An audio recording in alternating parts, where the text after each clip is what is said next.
Hey, what's going on, guys? Mr. John Lee here with another awesome video. This is my video log for July 10th, 2026. So I just wanted to do a recap here. So July 2025, we're a year after the city found out and discovered that they had been overcharging us all for the last, and you'll have to excuse me, I'm having coffee shortly, but I'm waiting on the coffee now. But so let me get this straight. So it's been a year since they discovered that they overcharged us. And then 8 months later in March, they told the public. And here we are in March, April, May, June, July. And we've seen multiple different versions of the truth. Now, here we are 5 months after the fact that you've told everybody, after 8 months of not telling everybody,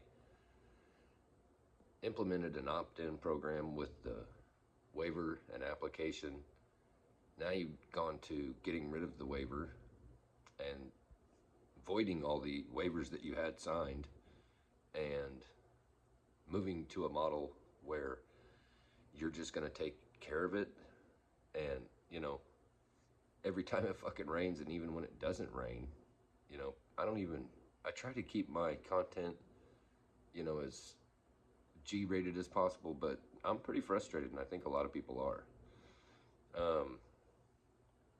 But then you go to a position of, we're going to give checks, actual refunds, to non-account holders and people who have former accounts. Now, active account holders,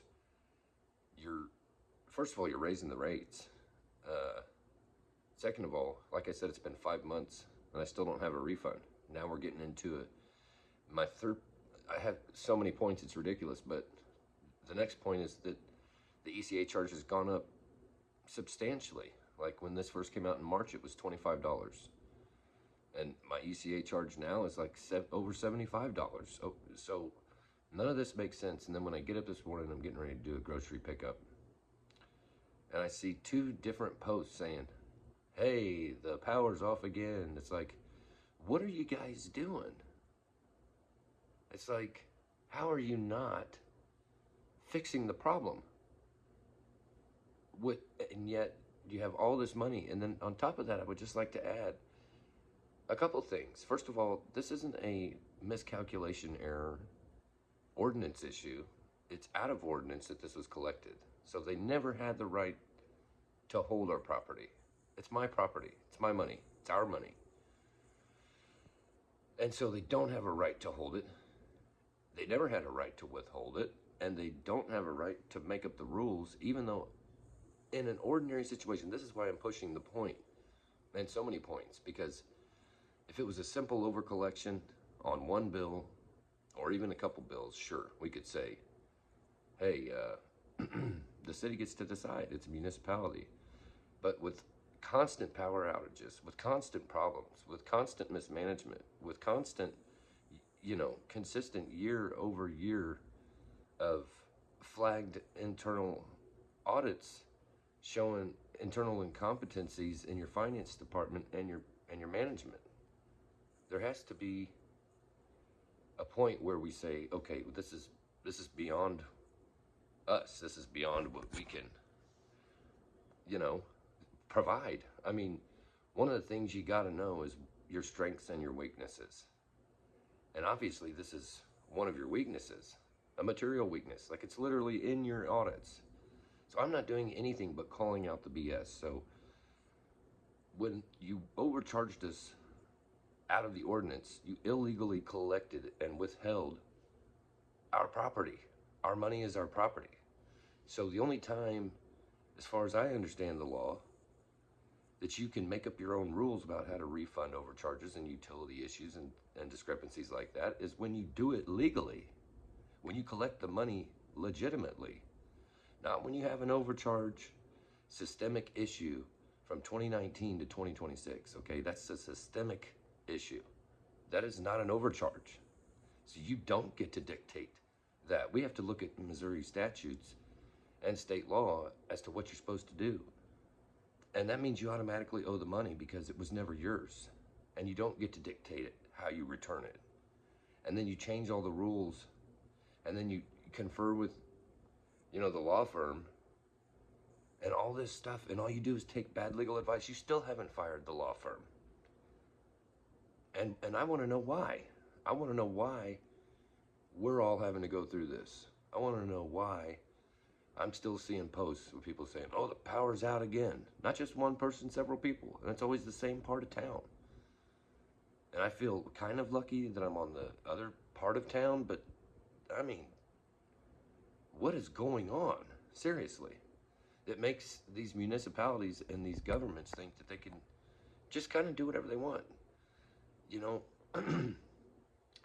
And I'm frankly getting a little insulted by people expecting my fucking pockets and my finances to be, like their bankroll. My fucking money isn't your fucking bankroll to decide what you want to do in the school district, in the city, with my neighbors. That's my vote.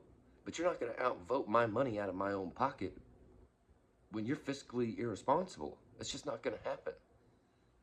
Like, that's why we're having such problems. That's why the business are having such problems. That's why the city is having such problems. And frankly, I honestly want to know what we're going to do about it. Is it A, absolutely nothing? B, hold people accountable? Or C, I don't even know what C is. If you know what option C is, drop it in the comments. Let me know. I'm just, so, every day I wake up and I don't have my fucking money. It pisses me off just a little bit more. It really, honestly, sincerely does. And this is what you get for messing with people's money. It's one thing to want to help your neighbors. It's one thing to want a better school and adequate, safe environment for kids. It's one thing to need things for the fire department. It's one thing for the city to need revenue to get shit done and to manage the city and make it function properly. It's a whole nother thing for all these people to think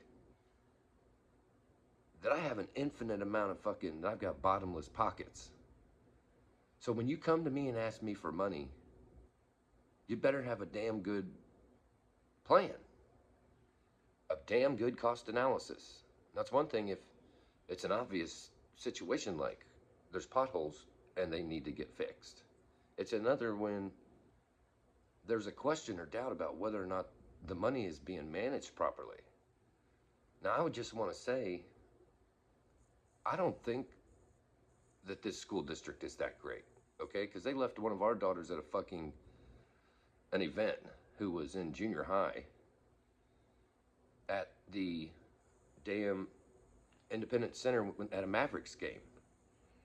And the president of the school board, whose kid's friends with ours, and whose wife just happened to talk to my wife, had to go back and pick her up. And it's a fucking shit show. This entire fucking administration, this entire town of policy and politics, and this type of shit is absolutely bullshit. It's absolutely bullshit where I'm from, okay? We're from the city. We wanted a small town. We don't want all these, we didn't want to trade inner city politics for small town corruption. And so, we do have an expectation of some type of normalcy. And I think a lot of the residents do. And that's why they're saying, no, you can't just keep raising the rates. You have to have value. When I do a service or provide work for somebody, it has to have some kind of value. And so what I want to know is why the same doesn't apply to the school board, why the same doesn't apply to the fire district, the fire department, the police department, city hall, city administration. Why isn't there a standard of code of business and ethics and conduct that's a level of professionalism where the value meets the expectations of the taxpayer. Okay, there's nothing wrong with saying, show me the money, show me the plan, show me how this is something that I should vote for. Don't just say, we need it for the kids. We need it for the city. We need it for ABC. No, you got to spell it out. You have to have a plan. You can't just BS people, because if it's one thing people know, it's BS when they see it. So drop a comment below.